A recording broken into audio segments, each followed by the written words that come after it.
1857 में भारत ने अंग्रेजों को भगा दिया होता तो आज हमारा देश कैसा होता? क्या आपने कभी सोचा है कि हम आज गरीब क्यों हैं, बंटे हुए क्यों हैं और इतने सालों बाद भी एकता की तलाश में क्यों भटक रहे हैं? तो आज हम एक ऐसी साजिश पर बात करने जा रहे हैं जिसने हमारी नस्लों को अलग किया, भाई को भाई से लड़ा दिया और एक पूरे देश की आत्मा को छिन्न भिन्न कर दिया। जी हां, बात हो रही है डिवाइड एंड रूल की। लेकिन रुकिए, इसे एक साधारण नीति समझने की गलती मत करिए। ये एक सोची समझी साजिश थी, एक रणनीति थी जिसे अंग्रेजों ने हमारी एकता को चीरने के लिए बड़े ही चालाकी से लागू किया था। और आज जब आप सड़कों पर जाति, धर्म, क्षेत्र के नाम पर लड़ते हुए लोगों को देखते हैं तो समझिए कि उस बीज को बहुत पहले बोया गया था। इस डॉक्यूमेंट्री में हम जानेंगे कब इसकी शुरुआत हुई, क्यों अंग्रेजों को इसकी जरूरत पड़ी, कैसे इसे लागू किया गया और आज भी हम कैसे इसकी जंजीरों में जकड़े हुए हैं। लेकिन सबसे बड़ा सवाल यह है, हमें यह सब जानने की जरूरत क्यों है? क्योंकि जब तक हम अपनी असली बीमारी नहीं पहचानेंगे तब तक इलाज मुमकिन नहीं। तो चलिए इतिहास के उस काले पन्ने को पलटते हैं जो आज तक पूरी तरह उजागर नहीं हुआ है।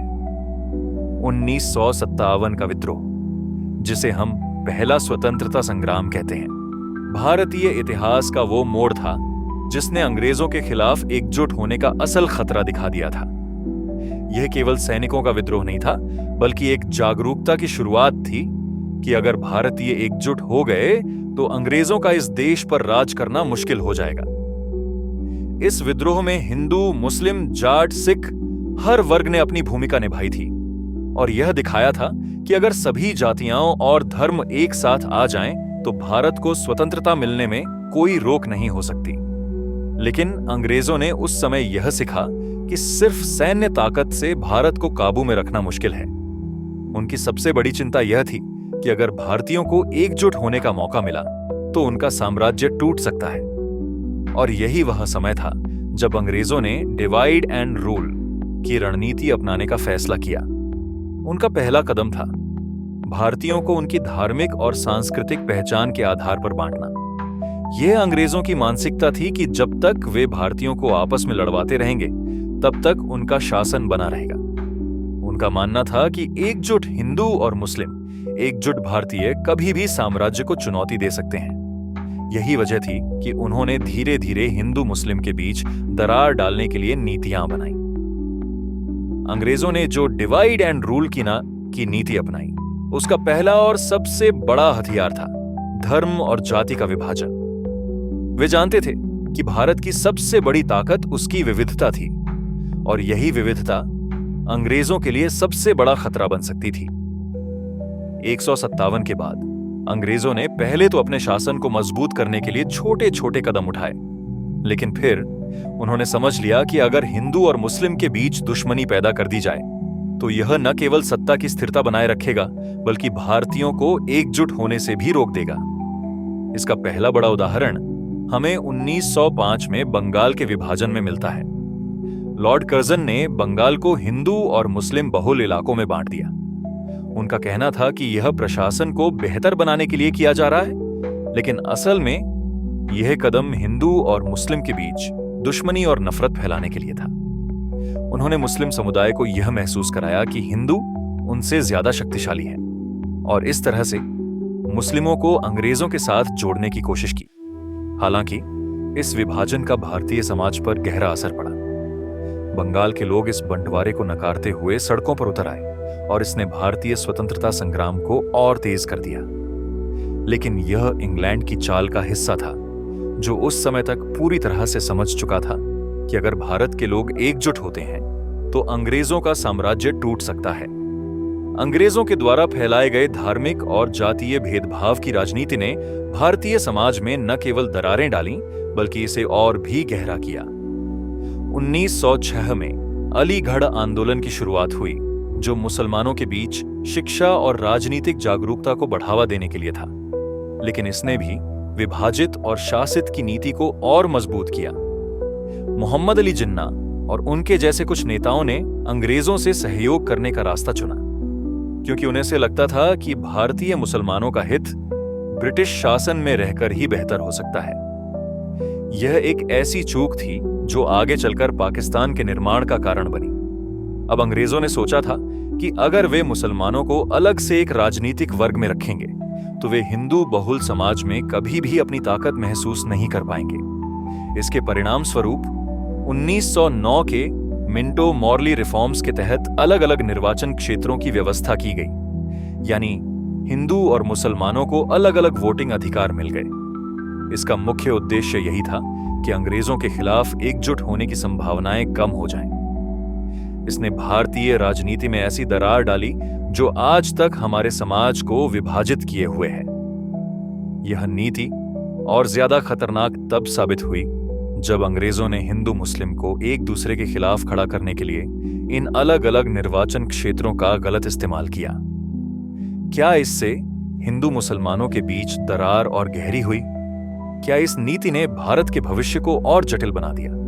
1919 में कम्युनल अवार्ड के नाम से एक और बड़ा कदम उठाया गया, जिसने भारत में धर्म और जाति के आधार पर राजनीति को और भी गहरा किया।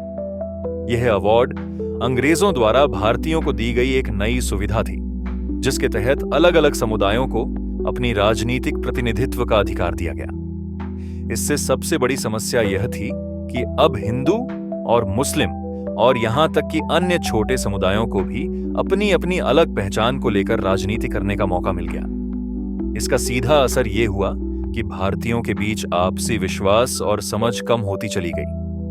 अब लोग एक दूसरे को न केवल धार्मिक दृष्टिकोण से बल्कि राजनीतिक दृष्टिकोण से भी एक दूसरे से अलग समझने लगे थे। यह अंग्रेजों की एक और चाल थी, हिंदू मुस्लिम के बीच दुश्मनी बढ़ाने की। लेकिन इस बीच 1914 में फर्स्ट वर्ल्ड वॉर, पहली विश्व युद्ध ने भारतीय राजनीति की दिशा को एक और मोड़ दिया। अंग्रेजों ने भारतीयों से युद्ध में मदद मांगी और भारत ने सैनिकों की बड़ी संख्या दी। हालांकि युद्ध के बाद भारत में असंतोष बढ़ने लगा। युद्ध के दौरान भारतीयों ने महसूस किया कि उनकी मदद के बदले उन्हें कुछ ठोस लाभ नहीं मिला। इससे भारतीय स्वतंत्रता संग्राम की आंच और बढ़ी। अब लोग केवल ब्रिटिश साम्राज्य के खिलाफ नहीं बल्कि अपनी आंतरिक बंटवारे के खिलाफ भी आवाज उठाने लगे थे। यही समय था जब अंग्रेजों ने सोचा कि अगर भारतीय स्वतंत्रता संग्राम को कमजोर करना है तो उन्हें इन बंटवारे को और गहरा करना होगा। इसी के चलते उन्होंने 1919 के रॉलेट एक्ट को लागू किया, जो भारतीयों के खिलाफ एक और कठोर कदम था। इस एक्ट ने भारतीयों को किसी भी कारण गिरफ्तार करने का अधिकार अंग्रेजों को दे दिया था। इसके विरोध में भारत में और ज्यादा प्रदर्शन हुए, लेकिन ये सब कुछ अंग्रेजों की डिवाइड एंड रूल नीति का हिस्सा था। क्या फर्स्ट वर्ल्ड वॉर ने भारतीयों में असंतोष को और बढ़ाया? क्या रॉलेट एक्ट ने अंग्रेजों की डिवाइड एंड रूल नीति को और मजबूत किया? जैसे जैसे अंग्रेजों ने भारतीय समाज को और ज्यादा बंटने का रास्ता दिखाया, भारतीय राजनीति में गहरे बदलाव आ रहे थे। 1919 के रॉलेट एक्ट और अंग्रेजों के दमनकारी कदम ने भारतीय जनता को और भी ज्यादा उत्तेजित कर दिया। लेकिन अब तक भारतीय स्वतंत्रता संग्राम को एक नया नेता मिल चुका था, महात्मा गांधी। गांधी जी ने अपने नेतृत्व में भारतीय समाज को एकता की ओर प्रेरित किया और ब्रिटिश साम्राज्य के खिलाफ संघर्ष को एक नई दिशा दी। गांधी जी ने नॉन कोऑपरेशन मूवमेंट, असहयोग आंदोलन की शुरुआत की, जो केवल ब्रिटिश शासन के खिलाफ नहीं था बल्कि यह भारतीय समाज में एकता का संदेश देने के लिए भी था। गांधी जी ने साफ कहा कि हमें अंग्रेजों के खिलाफ संगठित होकर लड़ाई लड़नी है और इसके लिए हमें सभी धर्मों, जातियों और समुदायों को एकजुट करना होगा। गांधी जी का यह विश्वास था कि अगर भारतीय एकजुट हो जाएं, तो अंग्रेजों की डिवाइड एंड रूल नीति को हराया जा सकता है। लेकिन यहां पर एक दिलचस्प मोड़ आया। गांधी जी की नीतियां आम जनता को एकजुट कर रही थी, लेकिन साथ ही अंग्रेजों की डिवाइड एंड रूल नीति भी पीछे से अपने असर दिखा रही थी। गांधी जी ने यह समझ लिया था कि अगर भारत को स्वतंत्रता चाहिए तो हमें सबसे पहले अपने भीतर की नफरत और भेदभाव को खत्म करना होगा। लेकिन जैसे ही उन्होंने यह संदेश दिया, अंग्रेजों ने सेपरेट इलेक्टोरेट्स को और बढ़ावा दिया। उनका मकसद था भारतीयों को जातियों और धर्मों के आधार पर और विभाजित करना, ताकि भारत कभी भी एक मजबूत और एकजुट राष्ट्र न बन सके।